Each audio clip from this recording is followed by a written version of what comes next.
All systems have been alerted to your presence, sir.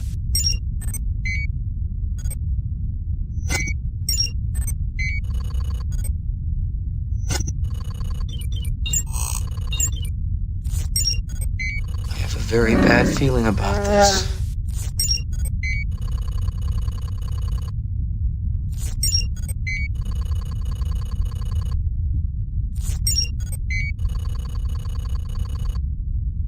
I hope you know what you're doing.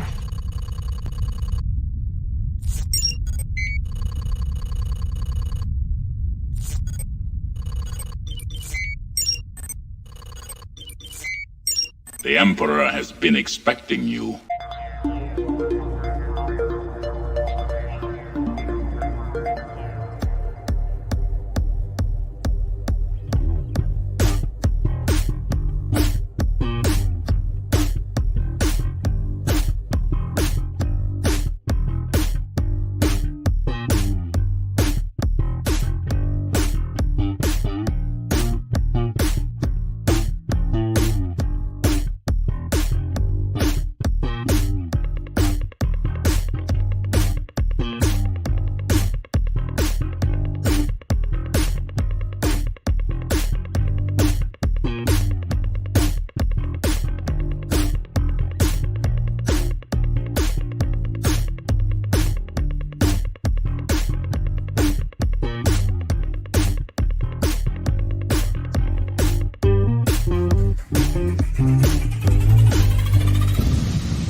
Man, I love that intro. Yeah. I love that music. It really gets me in the mood for toys, especially seeing all those Farm Boy Lukes.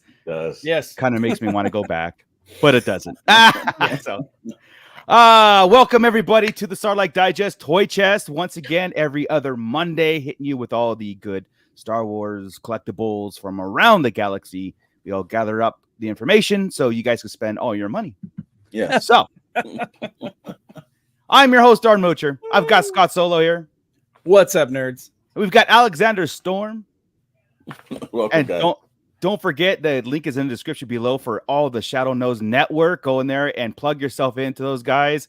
It's been a great collaboration with you, and I'm thrilled that Alex is always here when we ask him to be here to talk toys and collectibles, of course. So pleasure being here every week, man. Every time you guys need me, I'm going to be here, man. Oh yeah, it's done deal. Done deal. Before we get into it, just to clarify, that means if we ever need like help moving heavy objects, just right there, U-Haul, back up to the house, whatever, collectibles or couches. Or it doesn't have to be something from a galaxy far, far away. It could just be normal stuff. I'll be there. Right. Good to know. You're a good friend, Alex. Be careful what you careful what you wish for. All right, before we get into it, of course, here is our Shadow Council. Hit that or scan that QR code to join that awesome list of everybody who supports us and makes all our visuals and the podcast possible to bring you every week. So thank you guys. We'll give you a proper shout out on our Wednesday flagship weekly Star Wars show. Wednesdays at 8 p.m. when we break down everything Star Wars, of course. But right now we have Rhino Hobbies. What's up? What's up? I knew you'd be in the chat. We got our distinctive pleasure of meeting Mr. Rhino Hobbies this weekend over at that Toy Migos meetup, which is great. Ernie is a part of the Toy Migos, as everybody knows. And every year they meet up at Franken's Sons, which is in Southern California. So if you're ever in that area, come down and we hang out and just shop for toys, go eat after, and have a good time. So it's great to put a face on a name. Rhino Hobbies, it was awesome meeting you. And we're going to do it again. Cool. So cool learning all about him and his life and all that. It was what a good dude. Just all around good dude. And he knows how to cook some Korean barbecue. Yes, he does. Yeah. I slept good that night. Yeah. Oh my goodness. It's dangerous to how even though it's far away from us, it's dangerous how close it is. Because I will make that trip again. But Rhino, back at you, man. It was awesome. Right on, dude. Right on.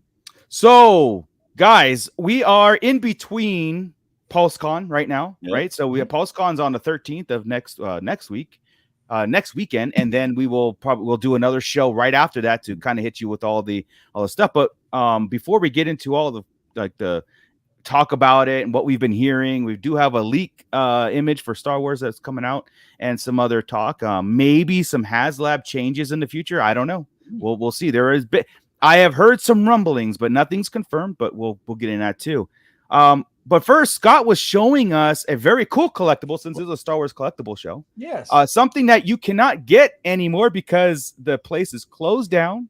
It was up for about a year, right, Scott? Like I think it was a little less than a year. Than a year? Yeah.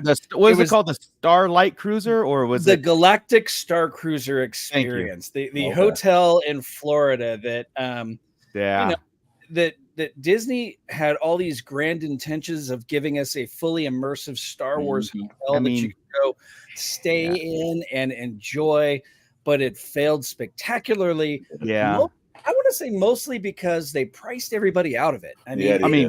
That on paper, something like that sounds amazing, but when you got people walk around in flip flops with Hawaiian shirts, and they don't get it. They don't get it. They're not in it for like how we would go in there as just like we're in Star Wars again on paper. But yeah, it may be some sort of comeback later on. I don't know. My friend Kevin, my very, very good friend, dear friend Kevin, he was actually watching a video about of a lady who gave it a fair shake. It's like a 4-hour-long documentary split over like 5 episodes or something like that. He's like, I wanted to do this. I got fully decked out in gear, and I went. And she said even the cast members there in costume and stuff didn't get it. Didn't do it. Yeah. There was a weird. It was lost on them. Yeah. Between patron and you got to hire actors. You just got to go through the SAG and hire actors and do it that way. You know what I mean? It's a gig for them, and they just rotate them out. And I think that would have been a night and day difference, honestly. But agreed. They had some really cool merchandise, though. That again, I don't know how people get their hands on it, but Kevin did, and Scott has something to present. That's right. For my birthday, which is in 2 weeks, Kevin picked up this for me.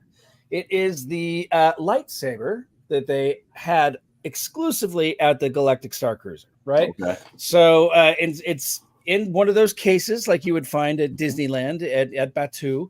It is a matte black case instead of being the shiny silver kind of a mixed, not really shiny, not really matte. The silver ones that just kind of but this one's more of a black sheen. And then the cool part about it is you open it up, you've got your saber in there, but it also came with these little pips. Oh, okay. In Arabesh, right? Oh. And it's just there's one spot on each lightsaber. I'll go ahead and put this down where you could put the pip right there to kind of customize it and make it your own. So I put the letter S. It's my lightsaber, so it needs to be my lightsaber. Nice. So check it out. It's metal. It is pure metal. It's got the Galactic Star Cruiser logo on the bottom of it right there. I'm doing a full-on staring down the barrel of my lightsaber. Not the brightest thing to do. You're pulling a porg. Yeah, I am pulling a porg. You load it up. You get the sound effect right there, and you turn it on. It's a blue blade. And it has a really mechanical hum to it, like a very unique. I don't know if you guys can. I can hear it. We can hear it, and it's changing your voice too. Is it? All right. Yeah. So it's got a very mechanical sound to it, and it's different than anything else. It's very bassy. It's very different. That's cool. So it's a cool saber. I'm glad that it was, like I said, something exclusive. It wasn't just like a cookie cutter, thing. It was like they actually put, some different sound effects to it, some look to it, a little customization. That was cool. I didn't know. Honestly, I didn't know. I knew the saber existed, but I didn't know that it had some of those features. So, it's kind of cool that's going to a Star Wars fan too, especially with it, closing down. The sentimental value of that is something you can't get. Yeah, no, man. That's really cool.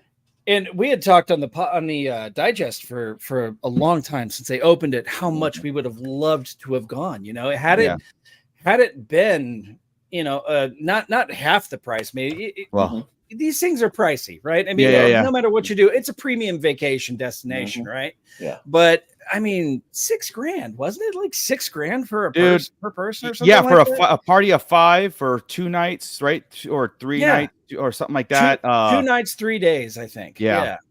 And I mean, they should have had coupon day. I don't know. They should have had something.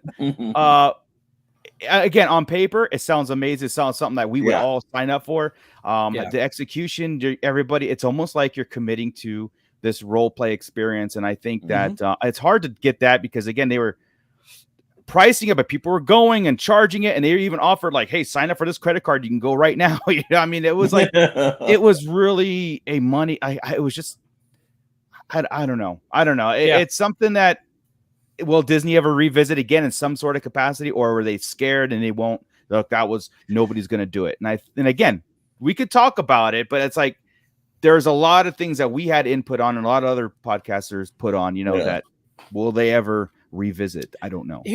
Here's the problem with a lot of the Disney era stuff. Whenever things don't quite work out the way they plan on, they have a tendency to blame the everyman, the people that couldn't go, right? And the people that didn't support it. Well, this thing, it could have lasted had everybody gone. Well, we could have gone had it not been $6,000. Yeah, exactly. So let's put this into perspective.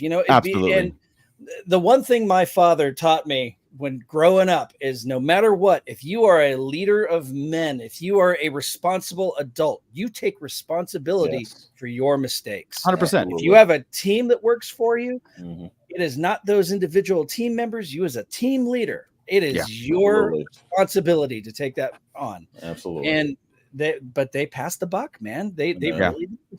So exactly. One of the things that could have worked for them as well is maybe if they've done like I know they're offering the package, but when it started to the shine wore off, maybe just offer a one night kind of like 1 day kind of thing, bring it and make it a little bit more affordable for people to come in, Yeah, like I said, because it empties you into Disneyland, you go visit. So maybe like almost like an afternoon package that gives you this thing. Exactly. The game element was awesome to it, meaning like it had an app and you had your own adventure. But it didn't carry over after you left. It was like, and I think that was something that could have been cool. I did a Moochers Monday, and it's in the archives, everybody. If you want to go, I did it about Disney and Batu and everything, and the immersion behind it, and the possibilities of sitting at home, right? Still getting yourself in the immersion. Therefore, you're looking forward to going back to your next visit. It gets you excited to go back. So I did a whole breakdown of like possibilities of what they could be doing from Disney Plus and what you could be doing on your off times, not going to the park. We're park goers, so it's like this is stuff we think about a lot. It's almost like a game and an immersion. So Gordon is checking in. What is up, man? What's up, Gordon? Did Disney sell the hotel or just shut? They didn't sell it. It's on the property. I think it just shut down. Yeah, it's in Disneyland. Like it's right next to Batu. It empties into Batu. So it's very, it doesn't necessarily empty into Batu. You still had to take a box truck that was designed on the inside of the box truck to get to Batu. It was like a shuttle down, right? You get in, it had no windows. Got it. You were driving. It had like videos that it looked like you were flying down through the atmosphere, that kind of thing. Yeah. But it didn't empty out there. The problem they have though is this thing that they built looks like a bunker from World War II. It does not look like a hotel. There are no windows. It's just a concrete starship shape. They could make it a show now at this point. Like it turned into something else. Again, it's on the property of Disneyland, right? It's in Magic Kingdom. So they can expand Batu into something else, like make it a ride, something. That's one thing Disney's good at is preserving their real estate, and they know what to, they don't let it won't sit idle for long. But Rhino Hobbies, you only had calamari flan. They don't accept it for passage. No. That's so funny. I was revisiting Mandalorian and came up. Yeah. That's cool. But this was one of the collectibles. They also had like a shield that you could buy. I also picked up in my travels, I was able to get the little droid because it was Yeah. its name was R2SK, and I'm like, well, I mean, come on, R2 those Scott. are my initials. I've got to Exactly. I've got to get that. So I've been able to secure a couple of collectibles from the Galactic Star Cruiser. It's from a time that never was. You know what I mean? That the shelf that never was. Exactly. Well, all right, guys. So we can start getting into PulseCon. This is like our pre-show and expectations, and I first want to get you guys' opinion and the chat too. I want to get you guys' opinion of a PulseCon in general. I know they use it for their yearly celebrate, like their anniversary, and they had this. What is their address, Alex? What was I like? think it's 1067 or something. 1067, yeah, something. So I think they tied their anniversary into this 1067 celebration. They called it PulseCon. Yeah. Right. And this is their 5th annual. So they've been doing this for 5 years. I remember when they started it, and it was, like maybe the second year. We didn't have because of COVID, you know. So PulseCon, they made it like a 2-day breakdown. They even had musical acts. They had guests and all that. I mean, it was like an event, and I thought, like, okay, this is kind of like the D23 of Hasbro, right? Disney has their own, and I thought that was going to be something cool going forward. But now it's just turning into a very long live stream that's just like Transformers, boom, G.I. Joe, boom, and give us your money. Give us your money. Yeah, I mean, what all of us are only interested in, like, I just look, I go, just tell me when to pre-order it, what it is, and then give me those choices. That's it. I don't need to go into the history of it, like this. You spend so long sculpting. I mean, I understand people appreciate it, but at the end of the day, we just want those. What am I buying? Right. Well, I remember one year because now they're trying to hoard in and try to get the toy tubers. And I think last year they had if I'm not mistaken, it was Dan from Secret Galaxy. Yes. And then they also had, I can't remember, he was a British gentleman, but they had those guys in. And I thought Dan Larson did a fantastic job. And of course, obviously with his videos, he does a great job. The other guy just seemed like a toy tuber. Well, they went with the same thing that they did at the San Diego Comic-Con. They have the Jordan from the I think it was an A&E show or something. Yeah, Jordan Hembrow from Toy Hunter. Yeah. And then they've got the two gentlemen from I think it's the Reluctant Adult podcast that they're running. And I don't think that they're going to be very good. And I didn't think Jordan was very good at San Diego Comic-Con. I think if you're going to get professional guests, get professional guests. Yeah. Jordan. Jordan's okay. I've done a convention with Jordan before where we shared a booth, and he's very knowledgeable about Star Wars, and he is very much a kind of like a game show host. That's kind of how he feels. That's why it didn't work for San Diego Comic-Con, because it seemed like, or I would say, I understand your analogy. For myself, I thought he more was like a QVC person that was just trying to hockey the item. There you go. And I thought, like, that's, I think if you're going to get a host or something, item, you're right. Yeah, you don't want somebody to sit there and be like, oh, $9.99, you can have this mug in the back. Yeah, exactly. They've got to have a good balance of it, and that's where I thought Dan Larson really did kind of fit in with that.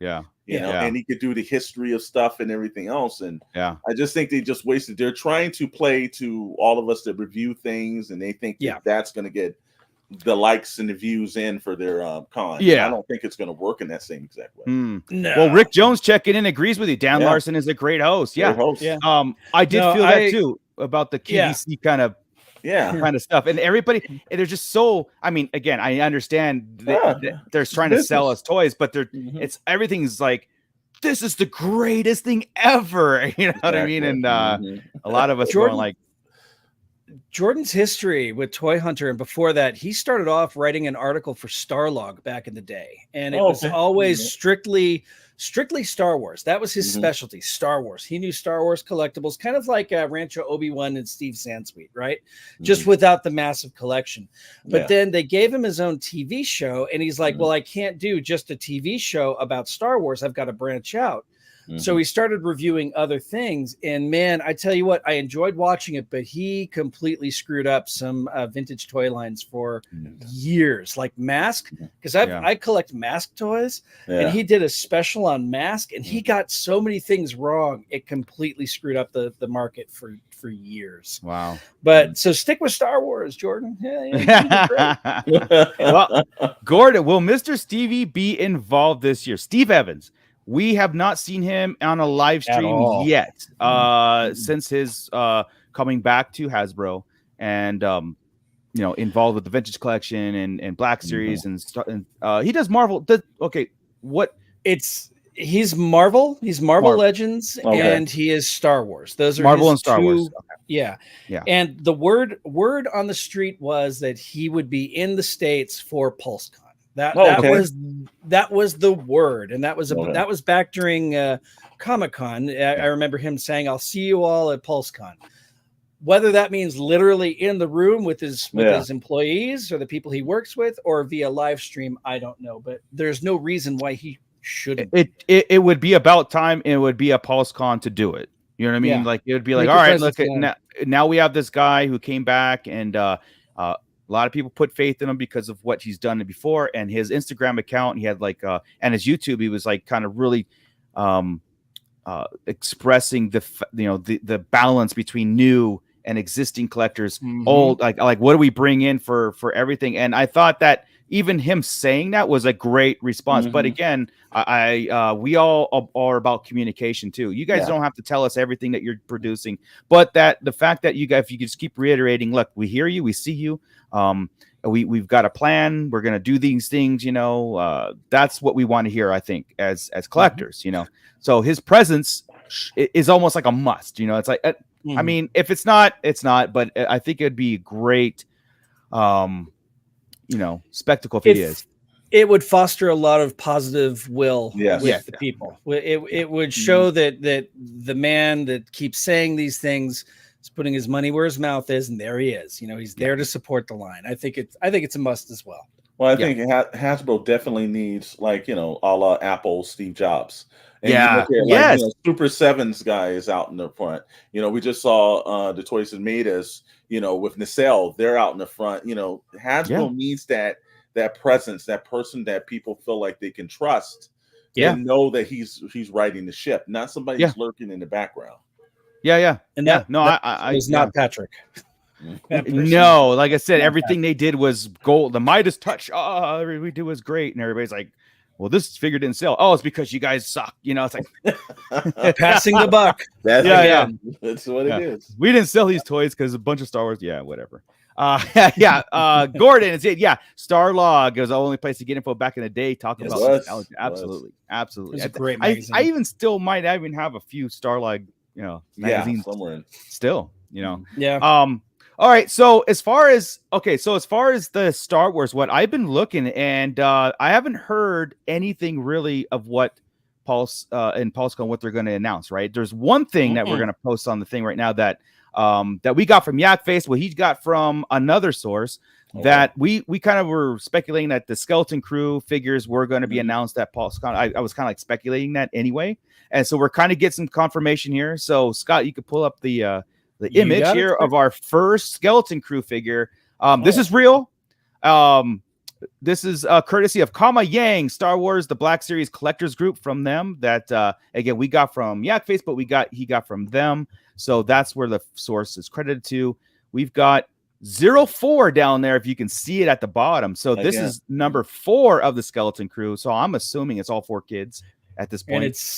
And it says, Fern, when 4 kids make a mysterious discovery on their seemingly safe home planet of Pasadena, they get they get lost in a strange, dangerous galaxy, and finding their way home will be a greater adventure than they ever imagined. Yeah, I like it. I like it. Cool.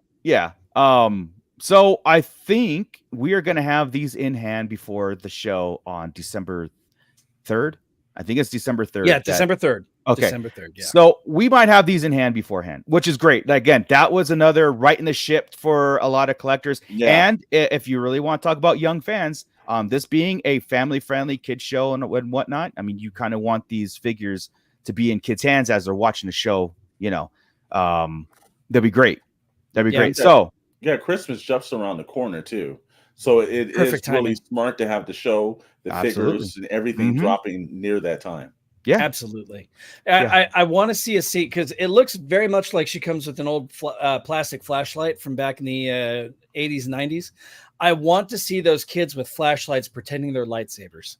Oh yeah, I mean, they all know what Jedi are, and they all know kind of what's going on in the galaxy. That would be a very cool homage, right? Kind of something where they this is where, again, I know it's going to be proper in our Wednesday shows, right? But this is where I'm like, this is kind of cool because it's setting the stage of these kids that are thrust into Star Wars, but they just happen to be living in Star Wars, right? They're going to be like we were at that age, right? Flashlights, pretending they're lightsabers, out pretending we're on an adventure.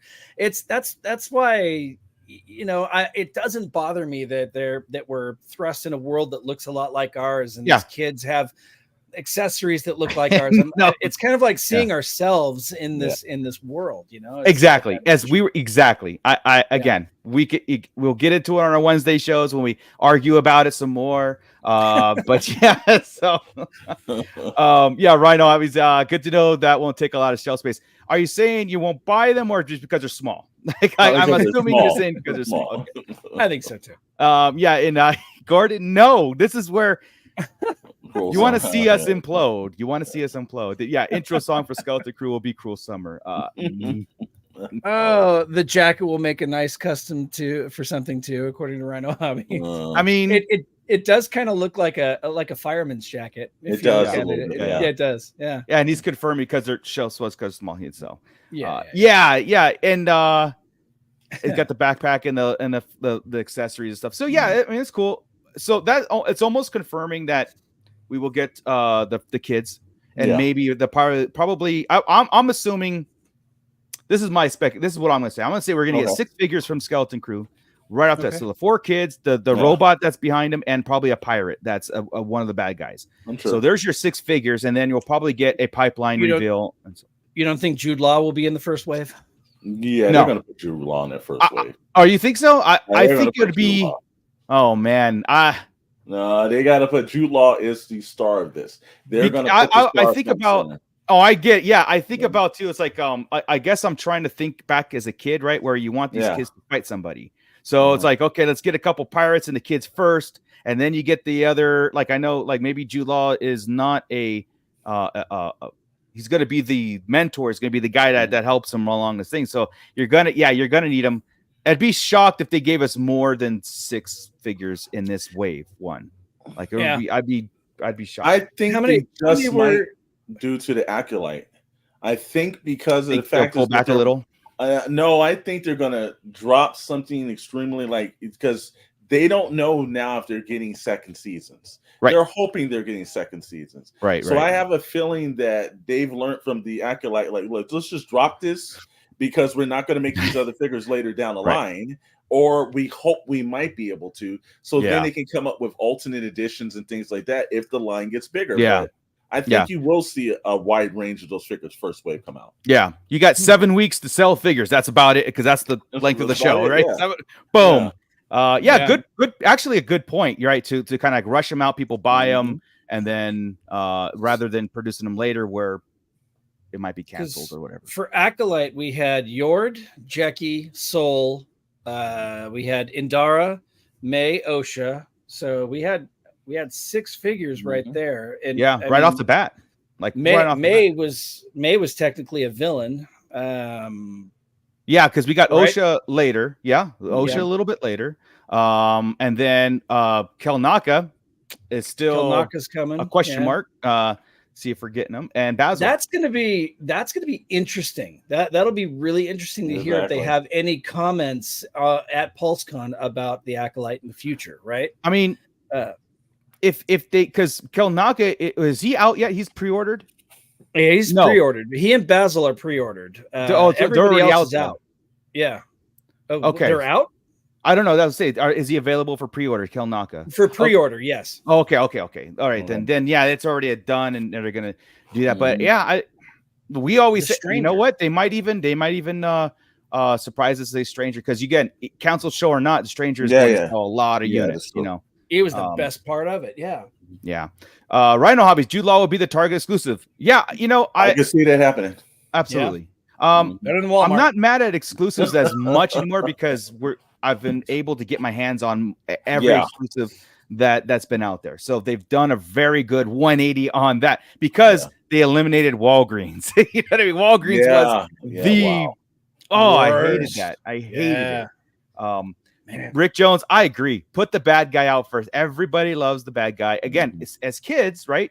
Yeah. When we've got figures, we wanted, you know, the hero and the villain. We wanted something to battle, not just like, here's my 4 kids and what do I do with them? You know, I think it's important to put out some pirates at this point and for Skeleton Crew.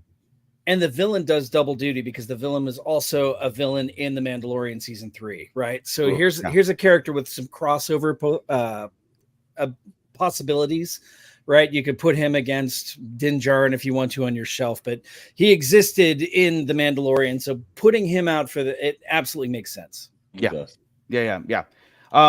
Josh B checking in. They are pipelined. What are pipeline? Are you talking about more Acolyte figures or Skeleton Crew? So I think he's talking about Kelnaka, maybe, because I don't think Kelnaka's available yet, like for pre-order. I'm checking. Yeah, I'm on it. Yeah, well, we got you. Rhino Hobbies. Yeah, for Acolyte, they should have given us the Jedi on that hit list first. Yeah. I mean, they should have. And a villain, like, well, they couldn't because they'll spoil it, right? But yeah. Oh, the pirate figures. Yeah, the pirate figures did leak along with Shizor from Shadows of the Empire. They kind of the bodies were there. So yeah, I am expecting with Pulse Con them announcing a pirate or 2 along with the kids, just for that playability, right? If you want to get excited about it, and the collectors we'll wait. Okay, if you want to give us whatever, we'll get them and put them on our shelves. But as far as playability, we forgot about Vernestra. She's right up for pre-order. Yeah. That's right. Yeah. I mean, Rick Jones, just the fact that they're making, I'm just taking it as like they're making pirates. Yeah. And Vance or whatever the pirate was that was in The Mandalorian, that's going to be carry over to Skeleton Crew. That's Vane. Thank you. Vane. Yeah. I should know this, right? But it's hard to, all these names are so hard. But you know, but that's almost killing 2 birds with one stone. You put out Vane and it's both worlds. Exactly. And I'm here for it. Dr. Brantley checking in. The exclusives are evil. I tried collecting the Indiana Jones Target exclusive, pre-ordered the figures, and it kept delaying and finally canceled my order over the course of 4 months. Yeah.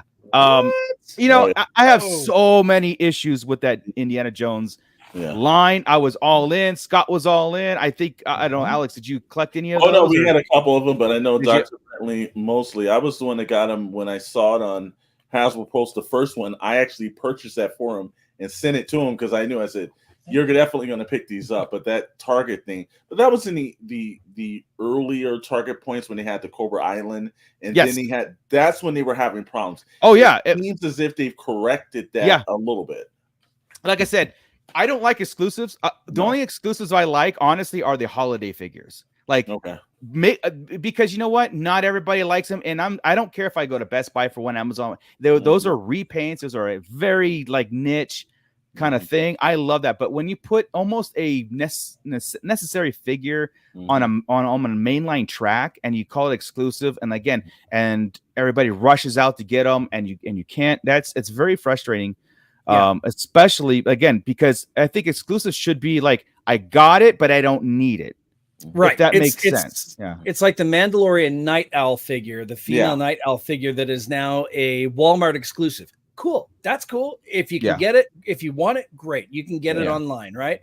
But making, God, I'm trying to remember who the last mainline character was that was exclusive. I'm pretty sure it was Andor. It was one of the Andor characters was exclusive to Walmart. And it's like, what are you doing? Why are you doing this?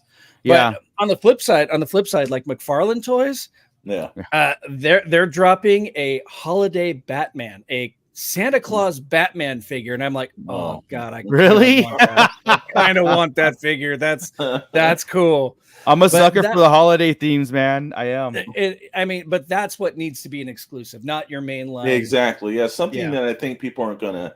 One, I try to pick up, and then we got the difference between the sellers and the flippers who are intentionally going to the store to buy overstock and charging you $100 for it, or it's just somebody that really wants the item, and I think that discourages so many collectors. It does, when man. You're constantly driving to 5-10 stores, or you're trying to get online, and you can't find it. It almost makes you lose your passion. It does. When they collect that line, it does because you want to look at like. It's not necessarily you have to be a completionist, but a lot of us like again to look at the lines, and if there's a figure, it's almost like it's almost like Grogu was an exclusive, and you can only get him there. Now you look at it and people don't have them, and I know it's not that like they don't do main characters like that, but we look at it like that. Exactly. I mean, collectors mostly look at what we're missing versus what we have. You know what I mean? I mean that's just a thing we have. In us, because I look at like my Star Wars collection, I go, where's my aliens? Where's my droids? There's a lot of empty spaces, but again, I do have a lot of space that they filled in, you know.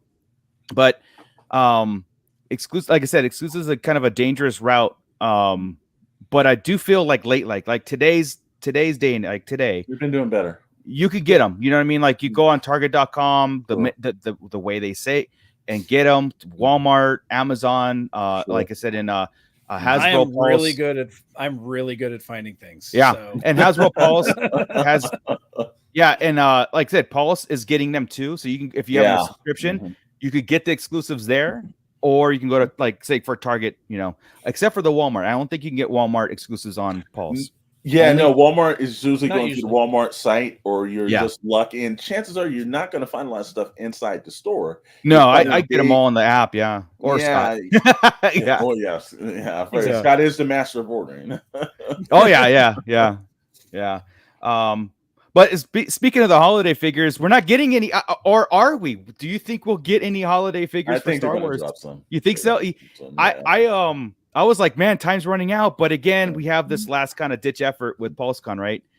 We did get the Halloween 2-pack that was announced at Comic-Con, which are already in hand, right? I have them. Yeah, I mean, they're out, and I was kind of looking forward to another wave of holiday, Christmas ones, because I have every single one of them, and I take them out in November, and you know what I mean. It's just again those. I don't know what those are my decorations for the holidays. That's it. Just those kind of figures, you know. And I think that's a smart plan by them as well, because there are certain people. I know I grew up in a household where I had family members that would pull out their special like ornaments and everything else. And a big holiday event. Well, same thing with the collectors and the fans. Like same way you said, hey, I take mine out during the holidays. There are certain figures or certain characters that are Christmas themed that I bring out as well. I think it's a very smart plan. I think there's a market for it. Oh, there's definitely a market. Yeah. I think when they drop it, it's nice. You're in the store, you see something, you laugh at it, you pick it up. Man, it's especially like for the Star Wars fan in your life, and giving them a snowman stormtrooper. It's like, who's going to be like, oh, I don't want this on my shelf. And they're going to be like, oh, this is awesome. I'll put it out, like I said, it's a seasonal thing. Exactly. And I love it. And I want them to continue. I draw the line at Valentine's. I'm not buying pink stormtroopers. I'm not doing it. What was it? It was Funko. They were doing pops that looked like chocolate, that looked like they were unwrapped chocolate bars. And it just looked like something. It just looked like a poop. It looked like a poop thing wrapped in pink. It was gross, man. It just looked wrong. Well, let's be honest. Funko has tried almost everything. Yeah. They have some more on their list of like, we should try this theme, I'm sure. I was listening to one of your guys' shows, Alex. You guys brought up like an amazing point on Hasbro and charity. We were talking about that. Yeah, exactly. Like breast cancer. It wasn't just Hasbro. I think we were talking about the Hasbro what Valaverse is doing. Yes, where they had a breast cancer figure that they found a local charity. They designed this figure for, so donations would go to them. It's a pink one, and I know a lot of people have that whole breast cancer scenario that's in their lives. It's very important. Yeah, but I thought, why did it take a company and a small one-man band guy who's out there hustling, and you have $1 billion corporation, and yet, well, where's those initiatives? Where are you dropping that stuff at? Yeah. Hasbro did the R2KT. They did that figure through, I want to say it was through the Star Wars Insider. And that was to benefit that was a charity figure that benefited one of the 501st men whose daughter had, I think his daughter had died of cancer, or forgive me for getting that wrong. I'm sure I'm completely wrong. No, that's it. But I think you're right. And even put her as a character in Clone Wars. Yes, in Clone Wars, exactly. So it's not out of the realm of possibility that it could be done again, but that was a very specific instance, right? Yeah. What you're talking about is more like a general fundraiser for a damn good cause, for a great cause. That I think that's Hasbro has the initiative and the power to do it. Yeah, and I think a lot of times, when people were talking about, we were talking about the whole thing about shelling for this company and that company. Like, and a lot of people will protect Hasbro, and there's a lot of people, there's Hasbro lovers, and there's nothing wrong with that. And there's also people that are independent lovers. But then ask yourself are the billion-dollar corporations giving back in that same kind of way? They could find a charity every month to do something like that for. And it's like there's no need and no shortages of charitable events to draw the spotlight to. But here's a guy that took the initiative to just find a one-off in his city and saying, this is what I'm going to do. I thought that's the reason why you support the David versus Goliaths a little bit. Like Rhino Hobbies, I know what they do, like almost like a toy drive every holiday. If you buy one, they match it and they donate it,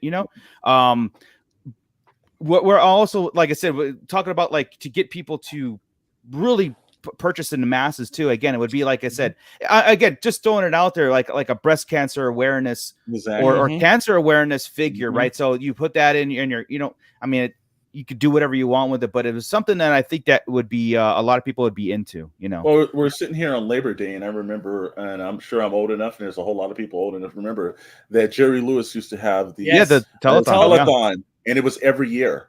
And I understand that, they do the hospital things and everything, but every month they could find an initiative too. And there's months where we would look at that in a different way, the hierarchy of that company. People would be more endearing and be like, well, they say where they're at, but we're looking at these smaller companies that are doing this kind of things, and or the YouTubers that are pulling together and doing these things. And and I think that was to you guys' point. It takes all these 99%, not to get but 99% to like raise it, and then like the giants come in and say, okay, well, we'll do something. But it always takes us to really start those initiatives. I mean, that's exactly what the 501st was created for, right? They have their club of fun, but it's a charitable organization.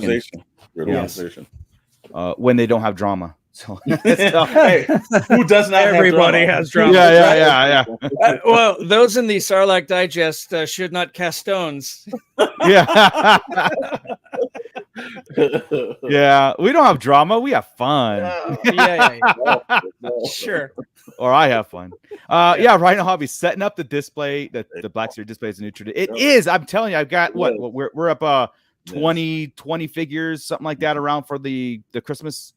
Or the Christmas figures, and we got 4 Halloween ones, which I want an extreme imbalance on it. I want more Halloween like crazy, but it is fun to take them out, and now you're decorating, and like I said, it's fun when people come over and go, okay, that's cool. All right, that is cool. And those collectibles are lasting for years. That's not something that you're going to, it's going to be, you'd be surprised 10, 15 years down the line, maybe pulling those items back out, man. Yeah. Now, Kevin, my friend Kevin that I had mentioned earlier, he has a whole setup that looks like Hoth that he made out of foam. And he took probe droids. He took a set of probe droids and painted them brown and put a little red dot on one of them. And they're pulling a sleigh. And then the sleigh is the Santa, the Santa figure we got. And he made presents. So he's got stormtroopers carrying presents, and he's got a whole display. I know, it makes the creative vein comes out. You know what I mean? It's great. So great. That's the one thing, honestly, where yes, I love collecting it, and it's the plastic addiction, all that stuff. But I also really enjoy looking at other people's collections and displays and how creative they get around it, and again, especially something like that where it's like the holiday theme is perfect because we've been doing that our whole lives, so why not incorporate our hobby with that? So we'll look forward to Paul's gonna see what else. Again, I haven't heard anything else as far as like I know we had some pipelines, and maybe they're gonna be like, all right, these are pre-ordered, and here's our announcements, and then our pipeline. So I am expecting again like a heavy skeleton crew, but it also just give me what like every so often, let's throw another alien there. You gave us Hammerhead, cool, awesome. Let's throw another one in there. Let's get Snaggletooth Black Series. Come on, like I'm trying to I want to take Chris Evans and go, yeah, like come on, dude. Like I'm rooting, like let's give it. Keep going, because again, I mentioned last time that there's no reason why we shouldn't have the original Kenner figures, not even the expanded ones, like the 48 Kenner. We don't even have those proper, in 6-inch form. What I mean? And that's a shocker to me sometimes. It's like we're missing like some very, very nostalgic characters. Absolutely. I mean, we finally got Hammerhead, which is I said I'm great. Like I said, I don't want to be a glass half empty guy. Yeah. But it's hard not to sometimes. I'm a half. We got Hammerhead. Awesome. So, but that's just one more in my little Cantina display where I have 4 figures at the Cantina display. The old Kenner has like 15 aliens. It's crazy. Like, so. Well, you can be honest too. It's like, what are they kind of waiting around for? Because it's not like they're going to run out of characters. Like there are literally thousands of characters, and I think they push off things a little too long. Yeah, they do. It's a balancing act because now they've got the new shows initiative, and they want to make sure that you've got all that in hand when the shows are near. But they have to balance it out more. They can't forget about the original trilogy and the prequels. Yeah, I mean, we're not necessarily huge fans of the sequels, but they're still key characters and character designs we do not have in Black Series or Vintage Collection. Like Finn from the Rise of Skywalker, my least favorite movie in the whole saga, right? We still don't have Finn in his Resistance outfit from that movie. We don't have Poe Dameron from that movie with the scarf and the whole bit. Those were cool looking figures. The Emperor and the new throne, right? Like the new, Oh my God! Zombie Emperor. Zombie Emperor. I'd buy it, even though again I have some very hard feelings about that movie. Yeah, but I'd buy it. That's what we do. Yeah, and like Rick Jones said, okay, and that's just my point. I was just gonna say something.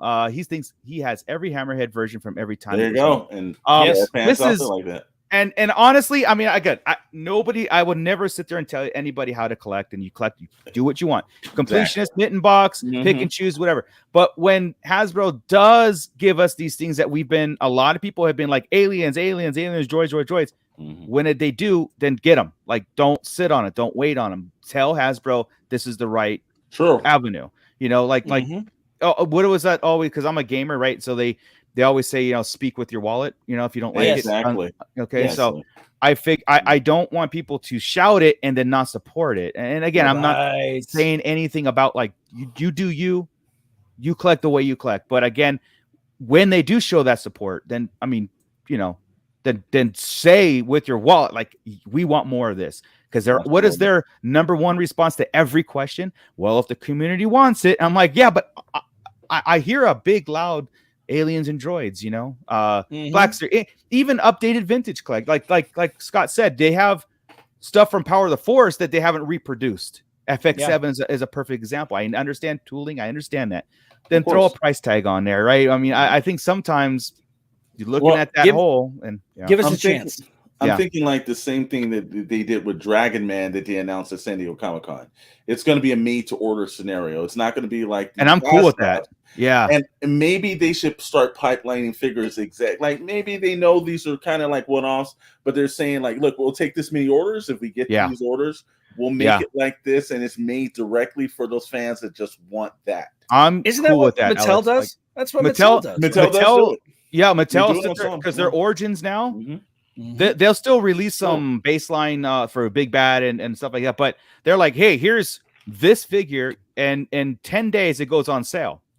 And you have 3 days to pre-order it. And lately it's been selling out. Like, I mean, they do sell out. I don't know why, but again, it's that, but they do that, give a chance, and it does it, even if, like, they even said, I think if I'm not mistaken, they even said if 10 people order the figure, they're making it, whatever it is that they said they didn't say we're going to cancel if we don't get enough. And that would be a great addition to get like you said, Alex. There's only Black Series in general has been going on for 10 years now. 10 years, and again, we just getting a Hammerhead in 10 years. There are so many characters, and I understand it's a business, so it's a carrot on a stick, right? You want people to continue to collect. If you give them all at once, then there's no business tomorrow. Like, they get a lump sum of money and they go home. So I think, but there's got to be a time where, if especially if Disney's really gonna be pushing forward, like Mandalorian verse and all that stuff, the original trilogy is really taking a back seat to a lot of things. So why don't you just give us those, like, shut us up and give us those figures, and then you can maybe carry on. Yeah, you could do some really, really obscure down the line, and to really keep us involved. But there's got to be a point where it's like, look, all right, we're going to take a great look at the Cantina or Jabba's Denizens, or like a Death Star droid, or something where there's like even the Jawa droids, all those things, and start producing them and fleshing out world building it. Yeah, world building, fleshing out that world map for Black Series. So you said that Mattel, even if they only get 10 people to order the figures, they are going to make those figures. Yeah, they never have a minimum. Yeah, what an opposite of Hasbro and their HasLab, right? I mean, it's like, you better order. You're never getting this 15,000 of this, or you're not getting it, and it's your fault because you didn't do this. Yeah, so I know. I'm still looking at, like, I just checked the Rattler, still not fully funded with all the unlocks, and I know. Still, again, preaching to the choir, the patches were dumb. Patches were dumb. But the Baroness should already be unlocked. The Baroness is a major character who has been in that outfit in the cartoon and in the comic book before. Yeah. This is one of those things where it's like, if there was a toy stock market, like at this moment where they say buy, Solo, buy high, do the rest of I would have totally misanalyzed the Rattler stock, because I thought 24 hours, the hiss, everything else, and then I just think this is one of the few times it's like we've seen this with the Rancor. It's a fan backlash. There are guys saying, like, no, we want you to give us something else, just like they did with the Dragonfly, where they're like, we don't like that Galinda figure. And then they announced, and they had that rendered drawing of Crazy Legs. Oh, we're going to give you this. And then people started bringing up, I think people are just on the fence and saying, this is not acceptable. And the G.I. Joe team hasn't had this problem. The Star Wars team has had this problem several times. And I think that these are fans saying that not everything you make is gold. You're going to have to work for this one. 100%. I think the ones that are talking with their wallets right now and saying, I'm not backing, I'm not, or they're not showing support, and we've seen this happen at other HasLabs. The FOMO kicks in, and they go like, well, if I don't get it, it's funny where everybody's getting Rattler and they want it, they're going to do it last minute. Now, I don't know if that's a good strategy, right? So either it's almost like, if you're protesting it, you're not buying it, then don't buy it, right? Then that tells Hasbro, if it doesn't finish, maybe they have to change stuff. But I think that at that last 48 hours of the Rattler, I think you're going to get 5,000 backers, just like the Cantina did. They're going to do the overseas dump, because every time they try to justify that this item's not selling well, then magically, 5,000 to 10,000 dump out of somewhere. Yeah, I mean, I think it's an embarrassment factor, but we could be underestimating this too, though. And that'd be interesting. Yeah, if it stays, if it doesn't fund that last tier. Then yes. Then it's almost like, look, guys, I know that. Okay, you got your base and you got two tiers. Again, we ignore that first tier, but like Scott was saying, Baroness figure is almost like a mainline figure that it should be produced. And The dumbest thing they did, and maybe this is me talking up my butt too. In my personal opinion, the dumbest thing they did was they put a bow on it. They put a finite cap on it where it's like the Baroness is the end of this. It should have been the Baroness is the last one we're going to reveal. If it goes higher, you know, maybe you'll get a deck crew figure or something along those lines, right? They shouldn't have just said, here's your tiers. This is what you're getting if it's fully funded. They've had other things in the past come up, like Crazy Legs, like the Razor Crest when the Razor Crest happened, and we had figures added to it, right? I just think that they're the Sentinel had something, you know, a head sculpt added at the end, or Silver Surfer, Unicron. I think it was. Unicron had things added to the end of it. I mean, I think it's gotten to be it's a greed scale because this is what they're going to do, and they've shown their plans. And you know, again, somebody tells you who they are, you believe them. Yeah. They had when they did the His Tank, all of a sudden out of nowhere, they said, "Oh, here's the 788 Fire Club." Okay. They said the Dragonfly, there will be a support team with the Dragonfly. So they got a 3-pack already waiting of characters are going to redo. The Rattler already has this team that they've got ready. So when it drops and it comes out, here's your Rattler supportive team. They are calling themselves in the situation, but in this case, I just think that it could be it's couple of things that can work on this. People are maybe having a backlash, or maybe we're getting to the end of people wanting to pay these prices fatigue for, and it could be just happening to G.I. Joe because it happened to Star Wars. It happened with Marvel Legends. Maybe this could be the first time it can happen for G.I. Joe. I agree. I think G.I. Joe, as far as like that the excitement was extended, that initial excitement of something new, something to collect, again, without any support or IP or media behind it. There's no cartoon, there's no movie, there's nothing. It started as a video game that failed horribly, but it was a toy. It was a nostalgia-driven line that was extended, and now maybe it's receding just a little bit. Where it's okay, these projects, maybe they're taking it for granted. Where it's like, we'll just throw it out there, they'll buy it. Watch, I mean, we can raise it to 24,000 and it'll back. You know what I mean? Yeah. While the Rattler's nice, what it is set off, like the His Tank set it off. We were like, wow, this is up a level. They brought in Dragonfly. Okay, we've seen lights and other things, and now you've got blast effects and everything. The Rattler just has lights, blast effects, and characters. What did they really up it this time around? I think you gotta continuously able to up it, and you've got to outdo yourself every campaign, or else it is people gonna say it's like the last thing I bought.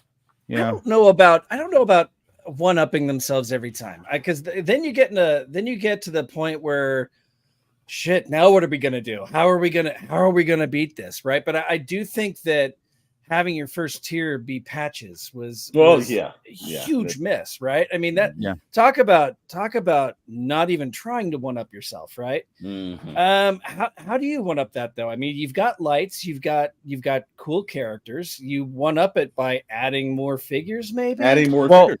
No, maybe just like the original figure for the Rattler, something that you can only get. It's kind of like the Mickey Mouse Cobra Commander. Yeah. While they're releasing the retro Cobra Commando card back out there, that's not that character from the His Tank. So maybe just dropping an original character. This character will be right here. It's only going to be with this. Then people feel like, okay, well, now it makes it a little bit more special. And I've just got some repainted, because the Baroness is a redone character. We know they've got the mold. They just rechanged it. You know, they've got the Cobra Flight driver. He's same. Wild Weasel's probably only original. That's character. That's the named character. Yeah. So at that point, it's like maybe they offer something, just a one-of-a-kind character that's done just for that campaign that you can only get there. That might pique the interest again. Yeah, maybe. You know, I mean, like I said, with the retro's highly popular. Just carded a retro figure that a retro Wild Weasel with the classified Wild Weasel. So I mean, dude, for years I've been saying they need to include a tier that is loose versions of the figures. There you go. Yes. That would There you go. be epic, There you but I go. know that would just take away from sales, right? Because what they're looking to do is they're looking to sell more. Yeah. So Ground crew right Yeah. there. Rhino Hobbies. A plane that size needs a ground Right there. crew. right there. Yeah. I wonder what the internal talk is within Hasbro. Like I think they're worried. because you got the Cantina, which didn't fund that last tier. You got the Rattlers threatening not to fund last year. Again, I think it'll fine. happen. It's got 8 days left. I think we're gonna get close, and then they're gonna get a big rush. It's just that it might be, like I said, it might be a signal if people are starting are withholding to send a message. Mm-hmm. You know, like, hey, look, I'll back last minute. I mean, their strategies last minute. Hasbro might look at it just like, well, we got 20,000, so we must be doing something right. But I've I think never heard Hasbro fans get upset. Any of the GI Joe, I've never had it happen in any of the other items. This was besides the Falcon. first time. But people purchased that still. Oh yeah, I have them. Yeah, but this was the first time where it was like an overall disgust factor with people. Yeah. Everyone I know is pissed. And I'm like, wow, that's universal. That's very hard to get that many people universally hate an idea. I'll give you my honest opinion. Like I said, I was very puzzled about the patches thing, right? But I knew that there was two other figures. That's a $50 edition, $50, right? So if you take that off the Rattler base, Rattler's what, $329. So you're at 275. Let's say 275 base for the Rattler. If the two figures fun, I was like, okay, the patches was almost like a joke, but it didn't piss me off. It didn't make me go like, I'm not buying this. It's a bad decision that I don't think they're going to repeat. You know what I mean? Because I think they did get a lot of patches again. Yeah, I think they got so much backlash on it, they just shrugged it off tongue in cheek. It's a fun thing. We understood, like, you do this again and it's not going to happen. But that's when you know that the team has made a problem, because whenever you see when it was the Engine of Vengeance and you saw the Marvel Legends team and they had a look on their face complex, like, wow, I can't believe this car that we charged a super amount of money for. People didn't want, to have Robbie Reyes. And they look like the egg on their face. The Star Wars team is like, well, maybe we did make bad tiers, and they look like eggs on their faces. Yeah. And the Indiana Jones team, I think maybe it might be time, because the Hasbro team or the GI Joe team is the premier step. Everything they've done has gone to gold. Yeah. Maybe it's one of those times where they need to have a little bit of humility, a little humble.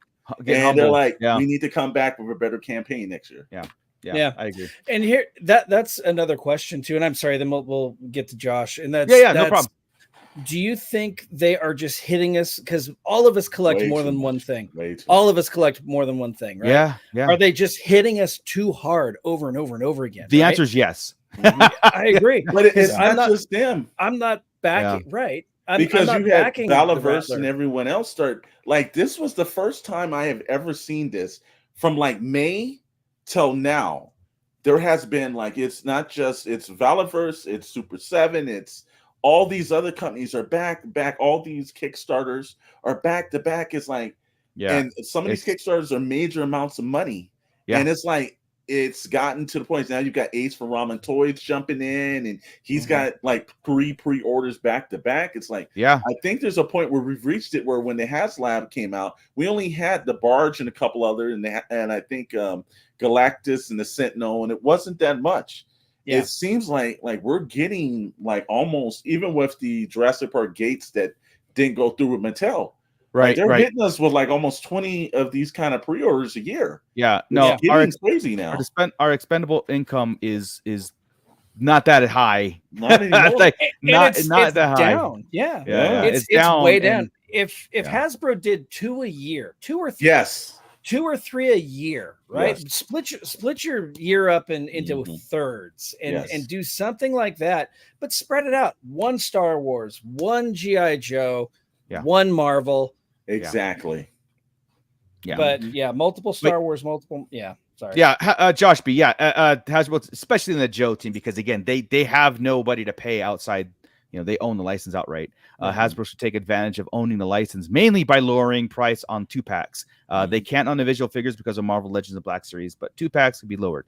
I mean, they're right at. See, that's the whole thing, right? It's the same company, so if you had a 2-pack of GI Joe and it was $39 versus $49 Black Series, everybody would complain. But again, there is that IP price tag that comes along with Marvel or the basically Disney that they have to pay, so they balance everything. But I think the fatigue of purchasing is a lot, because you're like we are fans of multiple IPs and we buy a lot, and it is causing a lot of people to downsize, downgrade, or pick and choose, or like, oh look, I can't do this. So and my problem, if I do that, I'd rather, like with the Indiana Jones, right? If I can't get this to have like a awesome, I just don't want them. Like I don't want them. Yeah. You know what I mean? I don't want a half-assed collection.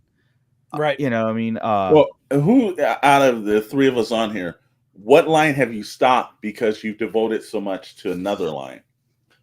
Oh, Black Series. I've stopped. Okay. I've almost not completely. I still have a ton of Black Series, but I collect maybe one figure out of every wave that really catches my eye. Where vintage collection, I collect everything. GI Joe, I only collect the figures I want. I do not grab everything. Yeah. Just because I want my focus to be on my 3 3/4 inch Star Wars. There you go. Yeah. Yeah. We were talking about that on Saturday. McFarlane and the DC line. I know you and I both said it. That's got to go. It went. I stopped like cold turkey, and I was getting I was all in. I was getting every vehicles, everything, and that and the Masters of the Universe Revelations, right? The Masterverse, and I stopped those because I had to take a step back and go, you know what? I love the Origins because that is a new version of my childhood. There's not it's not the 5-point articulation. It's a whole different version of the same look. So I'm like, I'm all in on Origins. Masterverse has to go. So now if you calculate your cash and everything went, I bet you'll look at it and say it went to more HasLabs or these bigger campaigns. Yes. That's what, and see, that's where the swing has gone, is now they've done these bigger campaigns.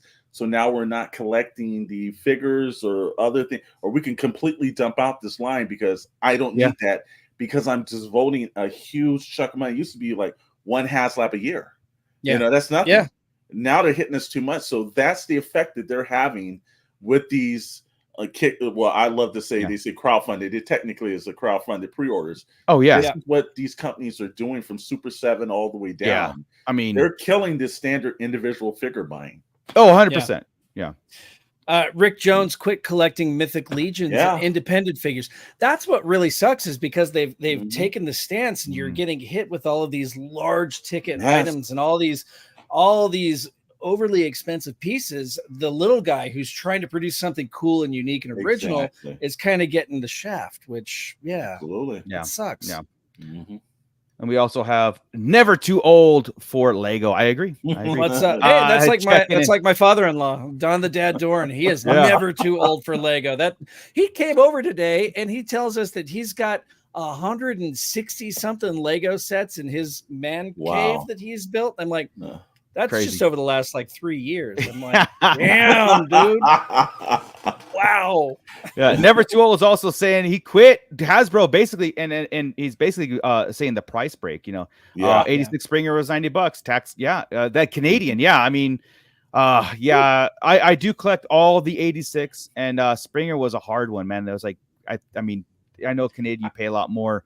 It was still $60 here. I know it's a triple changer, but it's Springer. Like it wasn't what's like something I wanted to spend $60 on. I really didn't want to spend $60 on Springer, but or $90 for it. Jesus. Yeah, so I get like, and it is first off, it was fatigue, right? Too many pre-orders, too many figures, right? Just too many to keep up with. Now it's fatigue plus look. Well, just like I said with the GI Joe Classified, out of 10 pre-orders, 6 of them were deluxe. You know what I mean? They're not standard figures, right? These are $40, $50, the Stinger is $100, and this is getting to the point where it's like, how much money do they think we're making? And again, this is a hobby, first world problems. I get it. But at the same time, they're a business too. And they should recognize, look, but the Stinger didn't make any sense. You had not because of 79, and then you gave, because you put some rockets that you already had, and blast effects that you reused. and that jumps to 108. That's where it's just starting to Yeah. get a little crazy from now. Yeah, Rick Jones, he cherry picks his Marvel Legends and barely get Black Series anymore. Yeah, a lot of people have. I mean, even on Black Series now, I'm not buying. Like I said, I refuse to buy any more Grogu's and Mandalorians. Like I don't care. Not even from the movie. Like when it comes out, if it's the same figure, I'm not doing it. You know what I mean? I'm like the Black Series Minds of Mandalorian figure that came out with the cloth goods cape. He is right.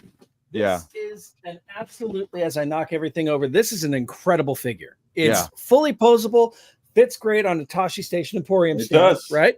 Best stands works great, right? And he's got the cloth goods cape. It's perfect. And they release this figure, and a month later, they release a plastic caped version of the same thing. And I'm like, what are you doing? So and before I would buy them all. You guys, I would buy every one just because and again, not necessarily a completionist. I just was like the figures, you know.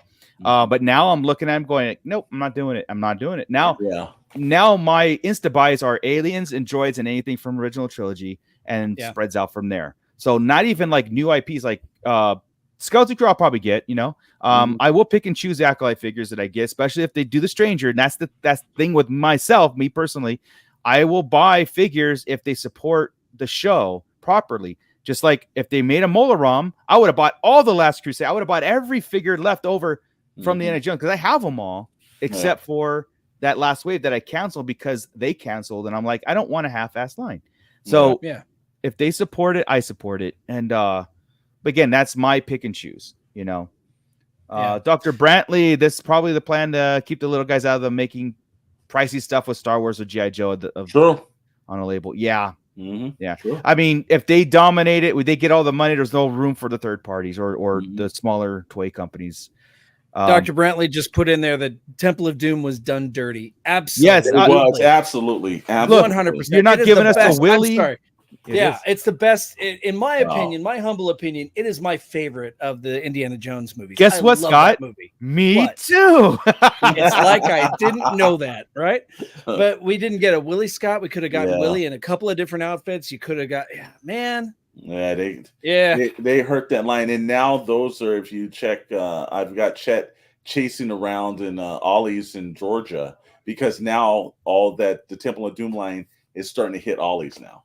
My friend Brian, he lives in Ohio. He just picked up the Temple of Doom Final Battle Indie where he's got the sleeve ripped off, and he picked that up at Ollie's. And I'm like, dude, that is the best figure in that line. This is an incredible figure. Yeah. Dr. Brantley, I'm telling you, like Temple, everybody thinks we're nuts when we say like because everybody loves Last Crusade, and I'm like, I love Last Crusade, but Mike, I have the Temple of Doom poster sitting right. I mean, right there. I've got all my original vintage Indiana Jones over there, and Temple of Doom is front and center. The three big loosed up figures, you know. I missed out on the Sideshow Molaram years ago. Like it was like it was $300 and it was 18. I was like, I need it. I even have a couple Funko like Molarams, and Temple of Doom is Indiana Jones. It's the best one. Yes, it's great. So, but anyway, I mean, there's a lot of discussion. Again, I know like we do share a lot of the same sentiment that's out there in other toy shows, and we're talking all the same, you know. And I want to know what the internal. I mean, we'll never know, right, unless we're hired by Hasbro. But I want to know what their internal talk is. I want to know if they agree, but maybe like timing restrictions, money, or whatever it is. And I know they have study groups. And I know that they put together focus groups on like, will this figure sell?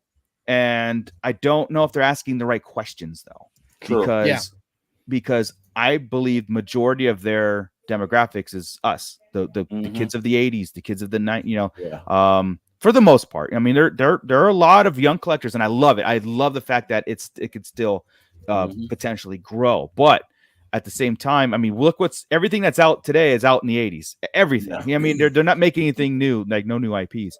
And sometimes you work that to your advantage. And so when I guess what I'm saying is like if they're gonna hire new people, don't try to add your own twist to it. Know what works. You know what I mean? True. Give us aliens and droids for God's sake, and a Molaran. What? Don't be afraid. Give us another Hut Slayer Leia. Call her Hut Slayer Leia. Just do it. Like, who's gonna backlash you? The people who are gonna backlash you aren't buying your product anyway. Exactly. So who do you owe allegiance to? Not allegiance, but like, who do you owe your morale to? You're a business. You're there to make Hasbro's a business. You know, do they love what they make? Yeah, absolutely. But we will buy these things. We will buy a Molaran. We will buy a Willie Scott. You know, going into like all these things. So like, if you're going to get backlash, you're not going to get it from us. You're going to get our money. Yeah. And the bottom line, that's what keeps your lights on. Yeah. Right. So I'm sorry to interrupt. You were saying something though, that you heard some inner rumblings going back to the HasLab thing. Yeah. So I've been hearing again, nothing official, but just talk and in general, but like, you know, from people who say they have talked to Hasbro or what they're doing, that HasLabs might be going away. Like how we're talking. Yeah, like they might the concept of the HasLabs might be going away or being retconned into something else, reformed into something else. And again, how we saw it, maybe it's a smaller half version of like there's no tiers anymore. This is the vehicle and here's the base price and you have 10 days to purchase it. Like they did with the E-Wing and the Jabba's throne and a made to order. Again, it is but no minimums and stuff like that, or maybe a minimum but a smaller version of it. So I've been hearing things that the concept of the HasLab, how they're doing it, might be changing again, and going away from this like I said, adding tiers, because I think what they're feeling is the pressure to come up with tiers and come up one up themselves extra. Yeah. So they're just gonna have to be careful on the price. You know what I mean? Because they put a $300 Rancor again with no tiers. It's no one's gonna buy a $300 Rancor. So price and frequency. Again, we're gonna have the thing where so you're gonna get rid of this thing. So you get rid of this thing, whatever it is you replace it with. Don't hit us up every 2 months with here's a new product that's $300. You say you want this 6-inch scale X-Wing fighter. Now's your chance. And then a month later, 2 months later, here's your brand new Imperial TIE fighter. Yeah, I know. Yeah. Mando Mike checking in. Hey guys, got to work, jumping in and watch. Thank you, Mando. Hey, Rick Jones, HasLab had a good run. Yeah. I have no loyalty to the concept of HasLab if it goes away. But again, I want them to produce, like G.I. Joe to continue. I'm all in on the smaller vehicles on Black Series. I want them to triple down on that. Even if they start to get a little bit aggressive, and as the line builds up more, maybe Star Wars can have a good run in 2025 and getting in 2026, where the confidence could be like, here's some bigger vehicles that will sell. I'm all for it. I can't wait for the Ghost. I'm so excited for the Ghost over the Cantina. I mean, the Cantina is cool, but the Ghost is where it's at, man. It is. AZ Toy Hunters Guild, thank you for checking in, man.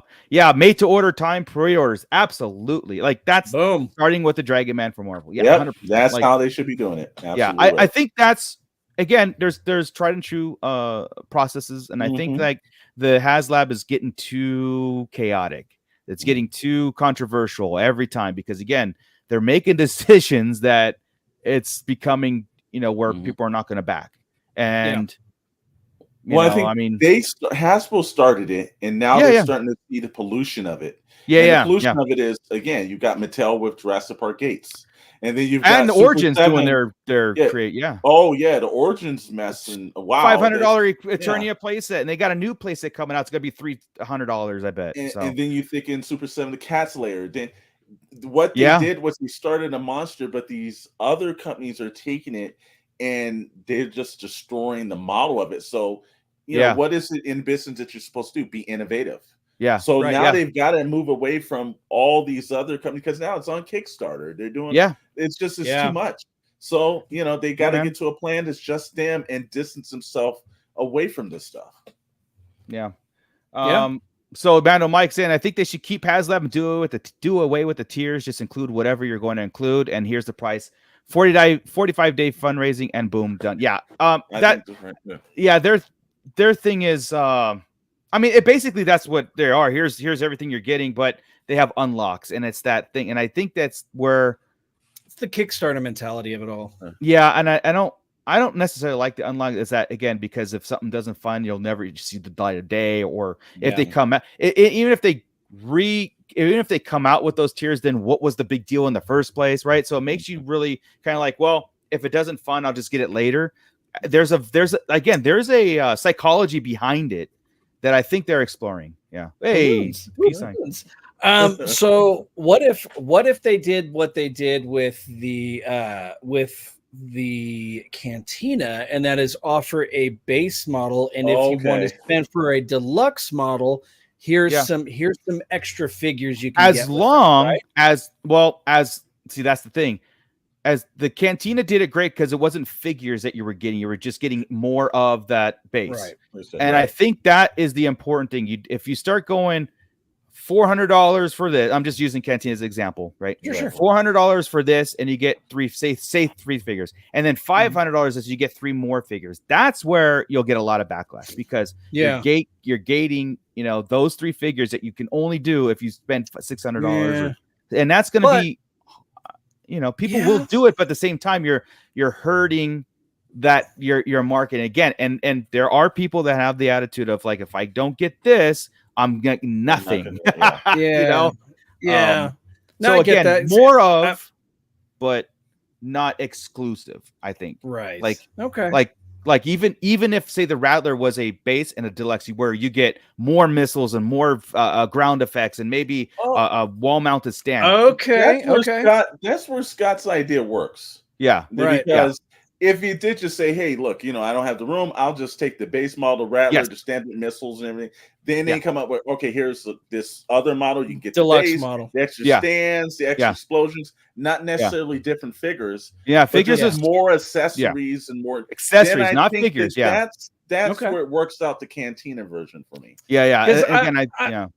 I was taking Rhino Hobbies where he said, like the Rancor, he wanted was the base offering. Right? Yeah, exactly. If your base offering is, say, the Rancor and Malakili, right? And then if you wanted to pay extra for a deluxe version, that's where you get the skulls and the maybe a better backdrop than a cardboard backdrop. Or you can get a stand that'll make sure the Rancor doesn't fall over like mine does all the time. Yeah, it's the Hot Toys version, right? You get Hot Toys, but the deluxe is maybe a better stand, and maybe accessories that comes with it. The 89 Batman that I did an 89 Batman unboxing on Saturday, right? So that figure just comes with a basic base, right? But if you wanted to pay an extra $100, you got a full-on gargoyle statue that he wrapped the thing around and pulled the Joker down with, right? You got that statue in part of the church wall, right? Freaking cool. I can't afford it, but give people that option. It's there, right? That's where it works, Scott. That's where it would work now. I think everyone, because there's just some people that just be like, look, just give me the minimum. I just want the jet and I'm good. Wild Weasel, I'm fine. And then there's other people like, no, I want the light up stand, I want the rest of the shebang. And I think it would please, because there are, same way with Hot Toys and everything else, you're giving people options, but it's not like you're saying, okay, well, here's 5 figures you won't get unless you do this. No, it's like, we're gonna piss a lot of people off. It's a standard accessories and everything. So I think that's where it works. And like I said, I wonder if they're having this talk too. Like they're sitting around table and they're doing and that's the whole thing. It's like you can have a talk in a round table, but are you asking the right questions? You got to ask the right questions. They're all they're at that round table. So they love Temple of Doom. The the patches didn't go over so well. Yeah. Maybe we need to not do that again. What do you guys got? Throw something at me, right? Yeah, they're like, okay, so cardboard backgrounds and patches are but so they have to exhaust all those no-nos tiers. Like, what's the next? A foldable paper mache. But at the same time, you know, how many faux pas are we going to allow them before That's it what just I'm saying. completely Yeah, fails, right? You Yeah, know? yeah. Now, here's the point: if they were actually thinking in hindsight and everything, and I hope that they're listening, somebody puts it through replay, sent it to them. Because here's the thing: what would have made the patches work is if they would have done one of two things. They would say, "Okay, here's the patches and everything," and during Christmas time, you can pick up your flight jacket that you can put the patches on. And it's going to be sold differently. And so people would be like, well, now I got to use for those patches because it's going to be a Rattler, you know, flight team jacket that I'll buy 6 months. You can, and maybe there might be people like, now I got the thing for the patches. We walk around conventions, we see somebody wearing that jacket or something. That probably would have been smarter other than saying, here's patches, find your own jacket or whatever the heck you're going to do. I mean, like we're looking at them going like, what am I doing with this? Like, what am I doing with this? You know, I bought a Firefly bomber jacket from Super 7 at Comic-Con last year. Yeah. And I mean, the patches would go great on that, but I'm not backing the Rattler. Yeah. Yeah. But I'm just saying, I'll take the patches, Mooch. I'll take the patches. An option of saying like, hey, you know, this is merchandise that goes with it. Yeah. That might ease the blow. And somebody, because there are certain people that would be like, well, that is kind of cool. Yeah, I think I'll buy that, you know? Yeah. Just to give you patches in a box and everything. Good luck, guys. Yeah. I mean, I guess to play devil's advocate on Hasbro's talk, it's like these tiers are extras. Like it's not something. So if we say, they can come out and say, look, we're giving you no tiers. We're giving you nothing. So of course we don't look at that. We look at it, the entire value of all 4 tiers. I'm not paying $329 for the Rattler. I'm paying $329 for the Rattler, the Pilot, Baroness, the patches. And as that's how we look at it. And so we look at value before. And again, to on their point though, it's like, look, it's patches, it's free, it's not, you're not being charged for it. You know what I mean? It's like, it's something that they can put whatever they want. And I know that they'll fight back on stuff. Again, that's 100% why the Rancor failed. But again, you speak with your wallet. You know what I mean? We did the collective. It's not that the Rancor wasn't wanted. It was the way they handled the price. But see, that was a great example of the price being way overpriced. So we all depended on those tiers to reduce or to make the value a valuable HasLab. And that's where people spoke. And you know what I mean? And they ran with their tail between their legs. And again, well, you know, so and it was our fault. It was our fault. Again, it's our fault. It's like, how can you, we don't want, like the majority spoke. We don't want that. We don't want we want the Rancor, but we don't want the package that you gave us because the price was $300 for this Rancor. You know what I mean? And cardboard wasn't cutting it. It just wasn't. Well, like the patches was as lazy as if they said, well, here's the Rattler. We're not going to do the missiles, but here's a 3D print file. Right. Do them yourself. It's like, or NFT. Here's an NFT of the Rattler. Like, what am I? Oh my god! It's the McFarlane. Don't give them that idea. McFarlane Fidgetals. Oh my god! Print this. Oh, I was so, you know, I bought one of those. I bought the Hal Jordan because I love Green Lantern. It's my favorite comic book character, right? So I scanned the code and I'm like, oh, cool. Okay, I've got a digital figure and it's figure size in a real size environment. I'm like, okay, now what the hell am I supposed to do with this thing? Yeah. It doesn't do anything. Doesn't make sense. It's so dumb. Yeah. I digress. Mando, I'm gonna need that Rancor eventually. Hint, hint, diorama. Again, rumblings around the campfire, and this is true. Rumblings are that the Rancor is making some sort of appearance. They'll make that. And it won't be a HasLab. It'll be like it'll be like Dragon window, the Dragon Man. And I'm all for that, and I'm all for that moving forward too. I really am. Like all right. So we got Left Coast Graphics checking in. I predict more retros. Yes, absolutely, including Hammerhead and Friends in Return of the Jedi. Or Return to Tatooine Pack. Unproduced Han Solo Stormtrooper with board game or playset. Hashtag Left Coast Theories. Hashtag 2024 year of the Hammer. Taking it out, man. He's taking it out. I agree. Han Solo Trooper vintage retro style. Cool. That's the figure that's missing right there. Right? Yeah, I agree. I think, like I said, they're doing this Return to Tatooine thing, and it's being expanded on, especially with Hot Toys coming Mhm. with their Scum and Villainy, which is Oh going to my add to God. our list, man. I mean, and it's not just the 5 that they put. You see the background shadow characters. I'm like, they've got 10 Scum and Villainy characters coming out, and I'm like, and I Talk about can't get them premium. all. I can't Yeah. get them all, but I will be getting a couple. Like I have to, especially Squid Head. I don't. I Squid want Head. to. No, not Squid Yeah, Head. yeah. No, it was in the shadow. I just saying, and the shadow behind that image, Squid Head was on the far left. Squid Head? He Yes. belongs in Jabba's palace. Not. Oh, wow. I'm saying. Okay. I think it's more. Well, it's Jesus. Tatooine. It's Tatooine. Yeah, right? it is. It is. It is. Yeah.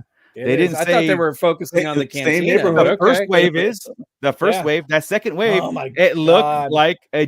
Jabba's denizens, and Wow. I'm all effing for it. Like, Dude. come on, dude. Like, yeah, I- look at that shadow, man. Look at that Wow. picture on the shadow. You said they were re-releasing Han, right? And Luke too, or is it I just- believe that they're doing wish lists right now, like or Oh my wait lists or God. whatever on them. Yeah. So, recommend I Han mean- and Luke. They're incredible. I'm getting them. Yeah, definitely. But I mean, Hot Toys is doing it. So, like, come on, Black Yeah. Series.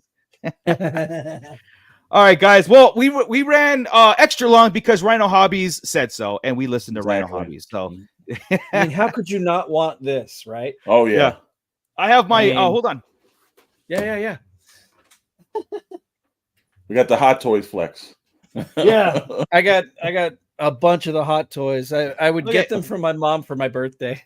Yeah, I just got Bespin Luke in, Yes. so Wow. I haven't opened them yet or anything, but I mean, You should 1 minute toy Um, review. That's that. Thing, I man. think Take it off that my should go to take it Scott. off my- Actually, Send Yeah. that over to Scott. Don't You give know? me more work. Scott's got one, I think, right? Do you have? I Bespin don't. Luke? Well- I don't have Bespin Luke. I've got Jedi Luke, but not Bespin. Oh, okay. Yeah. All right, guys. This is great. I think we, of course, we can go on and on, but not a lot of news, but there's a lot of speculations out there, and we're going to have to wait till the 13th on Pulse Con. It's going to be business as usual. I think everything, but you know what? It's funny because on their slate of what's been out, Ghostbusters wasn't on their ticket, I know. and And I'm almost hoping I it's not. Yeah, I thought it had, because that's the time when it was. the G.I. Joe HasLab drops where they'll produce another one, and I thought that's what they were gearing towards to. Maybe they still will. Who knows? But- push it out to November. Push it Yeah. out. Just, I mean, hey, Yeah. at this point next Push it up year to is January. Yeah, please. Yeah. January, man, Yeah. you It know? would be perfect. Yeah, let Yeah. everybody get through Christmas first. Yes. Yeah.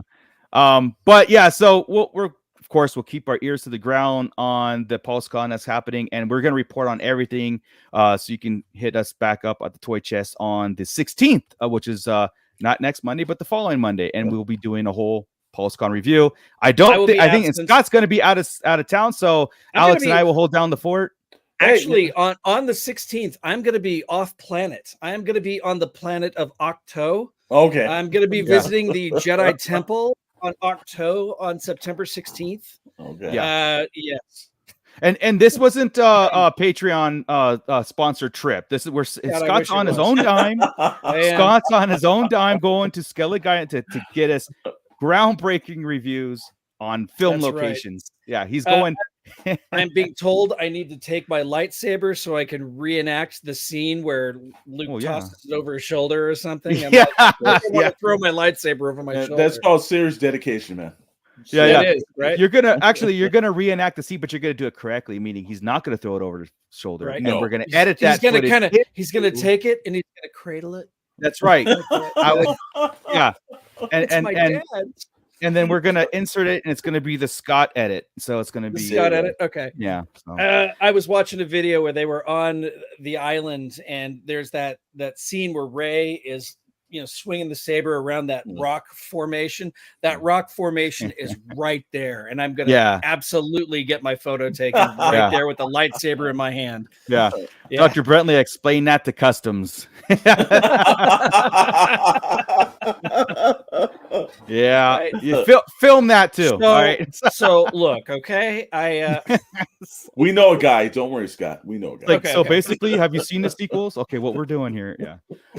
we're gonna make. But it anyway, right. guys, this is great. This is fun. Thank you, everybody in the pit that was just happy to talk toys. And of course, talk about everything, their broad spectrum of toy collecting, and it all affects everything. So it's all fun. Alex, what is going on in the Shadow Knows Network? What is up?